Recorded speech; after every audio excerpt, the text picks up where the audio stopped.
Hello everyone, welcome back to my channel. അപ്പോൾ ഇന്നത്തെ video start ചെയ്യുന്നത് നമ്മൾ മലബാറിലൊക്കെ സ്പെഷ്യലായിട്ടുള്ള കൽത്തപ്പം റെസിപ്പി ആയിട്ടാണ്.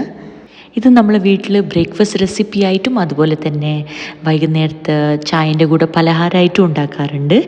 ഇന്ന് ഞാൻ ബ്രേക്ക്ഫാസ്റ്റ് ആയിട്ടാണ് ഉണ്ടാക്കിയത്. അപ്പോൾ നമുക്ക് റെസിപ്പി ഒന്ന് കണ്ടു നോക്കിയാലോ. കൽത്തപ്പം ഉണ്ടാക്കാൻ സൂപ്പർ ഈസിയാണ്, അറ്റ് ദ സെയിം ടൈം നല്ല ടേസ്റ്റി ആയിട്ടുള്ള അപ്പമാണ്. അപ്പോൾ നമുക്ക് പെട്ടെന്ന് തന്നെ ഒന്ന് റെസിപ്പി കണ്ടു നോക്കാം. ഇവിടെ ഞാൻ 2 ഗ്ലാസ് പച്ചരിയാണ് എടുക്കുന്നത്. തലേദിവസം വെള്ളത്തിൽ കുതിർത്ത് വെച്ചതായിരുന്നു. ഒരു മിക്സീൻ്റെ ജാറിലേക്ക് നമ്മൾ കുതിർത്ത് വെച്ചിരിക്കുന്ന 2 ഗ്ലാസ് പച്ചരി ഇട്ട് കൊടുക്കുക. അപ്പോൾ ഇതാ പച്ചരിയൊക്കെ ഇട്ട് കൊടുത്തിട്ടുണ്ട്. ഇനി നമുക്ക് വേണ്ടത് തേങ്ങയാണ്. ആ കയ്യിൽ കണ്ടു, അതിൽ 2 കയ്യിൽ അല്ലെങ്കിൽ 2 സ്പൂണ് തേങ്ങ. നമ്മളപ്പോൾ സ്വീറ്റ് കൽത്തപ്പം അല്ല ഉണ്ടാക്കാൻ വേണ്ടി പോകുന്നത്, റെഗുലറായിട്ടുള്ള എരിവുള്ള കൽത്തപ്പമാണ്. അപ്പോൾ 1 കപ്പ് ബോയിൽഡ് റൈസും കൂടെ ചേർത്ത് കൊടുക്കുക. പച്ചരി അല്ല, പുഴുങ്ങലരി തന്നെ വേണം. അപ്പോൾ 1 കപ്പ് ചോറ് ചേർത്ത് കൊടുത്തിട്ടുണ്ട്. 1 ടീസ്പൂൺ ഉപ്പ് ചേർത്ത് കൊടുക്കുന്നുണ്ട്. ആദ്യം നമുക്ക് കുറച്ച് ചേർത്ത് കൊടുക്കാം, പിന്നെ നമുക്ക് മാവ് റെഡിയാക്കിയതിന് ശേഷം ടേസ്റ്റ് നോക്കിയിട്ട് ആവശ്യമുള്ളത് ഇട്ട് കൊടുത്താൽ മതി. അപ്പോൾ ഉപ്പ് ചേർത്ത് കൊടുത്തിട്ടുണ്ട്. ഇനി നമുക്കിത് അരച്ചെടുക്കണം. അപ്പോൾ 1 ഗ്ലാസ് വെള്ളം കൂടെ ചേർത്ത് അരച്ചെടുക്കുന്നുണ്ട്. നല്ല പേസ്റ്റായിട്ട് അരക്കണ്ട, കുറച്ച് തരി വേണം, അതാണ് പെർഫെക്റ്റ്. അപ്പം ഞാൻ എല്ലാ അരിയും കൂടി ഒരുമിച്ചിട്ട് ഒരു തവണയാണ് ഗ്രൈൻഡ് ചെയ്തെടുത്തത്. ഇപ്പം നമ്മൾ മാവ് റെഡി ആയിട്ടുണ്ട്.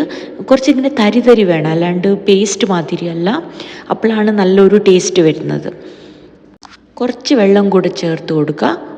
ഇനി നമ്മൾ അരച്ച് വെച്ച മാവിലേക്ക് 2-3 ഇൻഗ്രീഡിയൻസും കൂടി ചേർത്ത് കൊടുക്കാനുണ്ട്. ഒരു കയ്യിൽ ഒരു തവി ചിരകിയ തേങ്ങ ഇട്ട് കൊടുത്തിട്ടുണ്ട്. അപ്പോൾ ഇതും സ്വീറ്റ് അല്ലല്ലോ, നമുക്ക് കുറച്ച് എരിവ് വേണം. അതിനു വേണ്ടി ഒരു 2-3 പച്ചമുളക് ചെറിയ പീസസായി കട്ട് ചെയ്തതും കൂടി ചേർത്ത് കൊടുക്കുക. അടുത്തതായി ആഡ് ചെയ്യാൻ വേണ്ടി പോകുന്നത് സവാള. എൻ്റെ കയ്യിലൊരു ചെറിയ സവാളയായിരുന്നു, അത് മുഴുവനും ഞാൻ എടുത്തിട്ടുണ്ട്. നല്ല പൊടിയായി കട്ട് ചെയ്തെടുക്കുക. കൊച്ചുള്ളി അല്ല, സവാള തന്നെ വേണം, എന്നാലേ അതിൻ്റെ കറക്റ്റായിട്ടുള്ള ഒരു ടേസ്റ്റ് വരൂ. പിന്നെ പൊതുവെ കൊച്ചുള്ളി ഇങ്ങോട്ട് കുറവാണ് യൂസ് ചെയ്യുന്നത്. സാമ്പാറിനൊക്കെ യൂസ് ചെയ്യും, അത്രയേ ഉള്ളൂ. പക്ഷേ ഞാൻ മീൻകറിക്കൊക്കെ സ്ഥിരമായിട്ട് കൊച്ചുള്ളിയാണ് യൂസ് ചെയ്യുന്നത്. അപ്പോൾ ഇതാ നമ്മൾ കൽത്തപ്പത്തിനുള്ള മാവ് റെഡിയായി കഴിഞ്ഞു. ഇനി നമുക്ക് ഉണ്ടാക്കിയാലോ. ഓക്കെ, അപ്പോൾ ഒരു പാൻ ചൂടാക്കാൻ വെക്കാം. അപ്പോൾ പാത്രം ചൂടായിട്ടുണ്ട്. ഇനി നമുക്ക് കുറച്ച് വെളിച്ചെണ്ണ ഒഴിച്ചു കൊടുക്കാം. വെളിച്ചെണ്ണ തന്നെ വേണം, സൺഫ്ലവർ ഓയിൽ പറ്റില്ല, വേറെ ഒരു ടേസ്റ്റായി പോവും. അപ്പോൾ ഇതാ എണ്ണ ചൂടായി വന്നിട്ടുണ്ട്. ഇനി വീണ്ടും നമുക്ക് സവാള വേണം. 2 ചെറിയ സവാളയാണ് പൊടിയായി കട്ട് ചെയ്തത്, അതും കൂടി നമുക്കൊന്ന് ചേർത്ത് കൊടുക്കാം. മീഡിയം സൈസ് സവാളയാണെങ്കിൽ 1 മതി. ജസ്റ്റ് ഒന്ന് സവാള എണ്ണയിൽ മൂപ്പിച്ചെടുക്കുക, അധികമൊന്നും വേണ്ട, ഒരു ഫ്യൂ സെക്കൻഡ്സ് അത്രയേ ഉള്ളൂ. ഓക്കെ, അപ്പോൾ സവാള എണ്ണയിൽ കിടന്നൊന്ന് മൂത്ത് വന്നിട്ടുണ്ട്. ഇനി നമുക്ക് മാവ് ചേർത്ത് കൊടുക്കാം.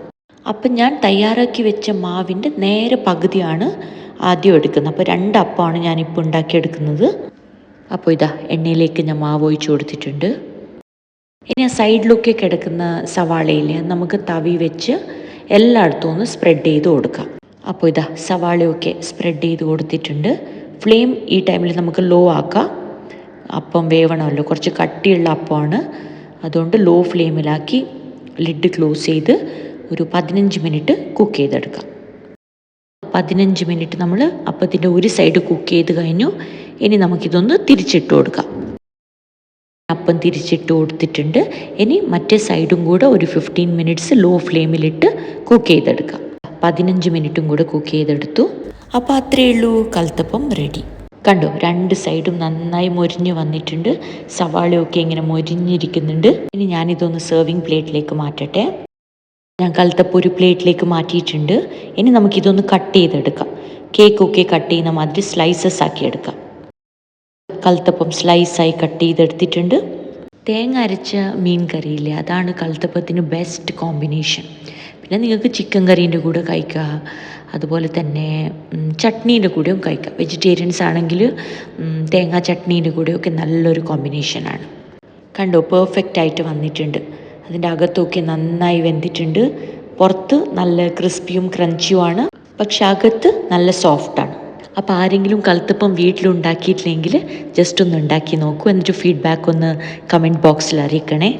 അപ്പോൾ കണ്ടോ, 2 ഗ്ലാസ് പച്ചരിയിൽ 2 കൽത്തപ്പമാണ് ഞാൻ ഉണ്ടാക്കിയെടുത്തത്. അങ്ങനെ ബ്രേക്ക്ഫാസ്റ്റൊക്കെ കഴിച്ച് ഞങ്ങൾ ഒന്ന് അമ്പലത്തിൽ പോയതാണ്. ഞാനും അച്ഛനും അമ്മയും കൂടിയാണ് പോയത്. ഞങ്ങൾ മാത്രമല്ല, ചേട്ടനും ഫാമിലിയും ഒക്കെ ഉണ്ടായിരുന്നു, അവർ പിന്നീടായിരുന്നു വന്നത്. അതെൻ്റെ അമ്മയാണ്. അപ്പോൾ ആദ്യം ഞങ്ങൾ പോയത് ഗണപതി ക്ഷേത്രത്തിലേക്കായിരുന്നു. അപ്പോൾ പൂജയ്ക്ക് കൊടുക്കാനായിട്ട് അമ്പലത്തിൻ്റെ അകത്ത് തന്നെ കുറേ കടകളുണ്ട്. അവിടുന്ന് കുറച്ച് സാധനങ്ങൾ വാങ്ങിക്കാനായിട്ട് വന്നതാണ്. കുറച്ച് തേങ്ങ, അതുപോലെ തന്നെ അഗർബത്തി, വിളക്കിലൊഴിക്കാനുള്ള എണ്ണ, പിന്നെ കറുകപ്പുല്ല് വിഘ്നേശ്വരന് കൊടുക്കാനായിട്ട്. പക്ഷെ ആ കടയിൽ അതില്ലായിരുന്നു. അതുകൊണ്ട് ഞാൻ അമ്പലത്തിന് വെളിയിലുള്ള ഒരു സ്റ്റോളിൽ വന്ന് അവിടുന്ന് വാങ്ങിച്ചു. ഒരു അമ്മയും മോളും ആയിരുന്നു അത് വെക്കുന്നത്. അവർ നല്ല ഫ്രണ്ട്ലി ആയിരുന്നു. അങ്ങനെ ഞാൻ അവരുടെ അടുത്തൊക്കെ സംസാരിച്ചു. ആ പെൺകുട്ടീൻ്റെ പേര് ഉഷ എന്നാണ്. അങ്ങനെ നമ്മൾ കുറച്ച് സമയം സംസാരിച്ച് നമ്മൾ നല്ല ഫ്രണ്ട്സായി. അപ്പോൾ ഇതാ പൂജാ സാധനങ്ങളൊക്കെ വാങ്ങിച്ചു. ഇനി നമുക്ക് അമ്പലത്തിലോട്ട് പോവാം. അമ്പലത്തിനകത്തോട്ട് ഞാൻ ക്യാമറ കൊണ്ടുപോകുന്നില്ല, ജസ്റ്റ് ഒന്ന് വെളിയിൽ നിന്ന് കാണിച്ചു തരാം. ഞങ്ങൾ അമ്പലത്തിൽ പോയി തൊഴുതിട്ടൊക്കെ ഇറങ്ങി. അപ്പോൾ ഇതാ ഗണപതി അമ്പലത്തിൽ പൂജയൊക്കെ കഴിഞ്ഞ് വെളിയിലിറങ്ങി. ഇനി മറ്റൊരു അമ്പലത്തിലും കൂടെ പോകാനുണ്ട്. ഇനി അടുത്തതായിട്ട് നമ്മളൊരു ശിവക്ഷേത്രത്തിലേക്കാണ് പോകുന്നത്. അപ്പോൾ അവിടുത്തെ കാഴ്ചകളൊന്ന് കണ്ടിട്ട് വരാം. ഞായറാഴ്ച ആയതുകൊണ്ട് തന്നെ ഈ ടെമ്പിളിൽ നല്ല റഷ് ഉണ്ടായിരുന്നു. ടൂറിസ്റ്റൊക്കെ വരുന്ന ടെമ്പിളാണ്. പൂജയ്ക്ക് വേണ്ടിയിട്ട് 2 ഇളനീരും കൂടെ ഞങ്ങൾ വാങ്ങിച്ചു. ഒരു ടെമ്പോയിൽ നിന്ന് ഇളനീരൊക്കെ അൺലോഡ് ചെയ്യുവാണ്. ഇന്ന് നല്ല റഷ് ഉണ്ട്. ഞാൻ യൂഷ്വലി ഈ ടെമ്പിളിലേക്ക് തിങ്കളാഴ്ച രാവിലെ വരും, ഇല്ലെങ്കിൽ ശനിയാഴ്ച വൈകിട്ടായിരിക്കും വരുന്നത്.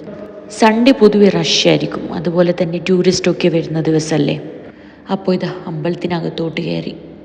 ഒരുപാട് സ്ഥലമുണ്ട്. വലിയൊരു അമ്പലമാണ്. മെയിൻ അമ്പലത്തിന് ചുറ്റുമായിട്ട് കൊച്ചു കൊച്ചു ഗുടികൾ, ഗണപതി ക്ഷേത്രം, അതുപോലെ തന്നെ ദേവി ക്ഷേത്രം, അയ്യപ്പസ്വാമി ക്ഷേത്രം. ഈ കാണുന്നത് അയ്യപ്പസ്വാമി ക്ഷേത്രമാണ്. സ്റ്റെപ്പ് കയറി മേലോട്ട് പോയി അവിടെ ഹനുമാൻ സ്വാമീൻ്റെ ക്ഷേത്രമുണ്ട്. അപ്പോൾ അതിന് തൊട്ട് കുറേ അമ്മമാർ വെറ്റിലമാലയും അതുപോലെ തന്നെ തുളസിമാലയും ഒക്കെ വിൽക്കുന്നുണ്ട്. അപ്പോൾ എനിക്ക് പൂജയ്ക്ക് ആവശ്യമുള്ള സാധനങ്ങളൊക്കെ വാങ്ങിച്ചു. ഞാൻ തിരിച്ച് നടക്കുവാണ്. അച്ഛനും അമ്മയും എൻട്രൻസിൽ വെയിറ്റ് ചെയ്യുന്നുണ്ട്. ഇത് കണ്ടു, അയ്യപ്പസ്വാമി ക്ഷേത്രമാണ്. അവിടെ നല്ല തിരക്കാണ്. ശബരിമല സീസൺ ആയതുകൊണ്ട് ശബരിമലക്ക് പോകുന്ന സ്വാമികളുടെ തിരക്കാണ്.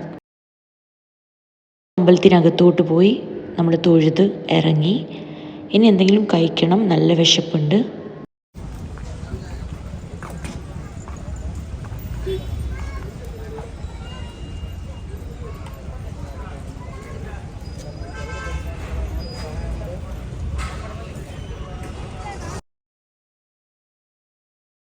അങ്ങനെ വീട്ടിന് തൊട്ടടുത്തുള്ള ഒരു റെസ്റ്റോറൻറ്റിൽ പോയി പൂരി ഭാജി, ഇഡ്ഡലി, പിന്നെ ഷീറ, ഇതൊരു സ്വീറ്റാണ് ഷീറ, അതൊക്കെ കഴിച്ചു. അപ്പോൾ എല്ലാവർക്കും ഇന്നത്തെ എൻ്റെ വീഡിയോ ഇഷ്ടപ്പെട്ടു എന്ന് വിചാരിക്കുന്നു. എല്ലാവരും എൻ്റെ വീഡിയോ ലൈക്ക് ചെയ്യണം, ഷെയർ ചെയ്യണം. എൻ്റെ വീഡിയോ നിങ്ങൾക്ക് ഇഷ്ടപ്പെടുവാണെങ്കിൽ ചാനൽ സബ്സ്ക്രൈബ് ചെയ്യാൻ മറക്കരുതേ. ബൈ.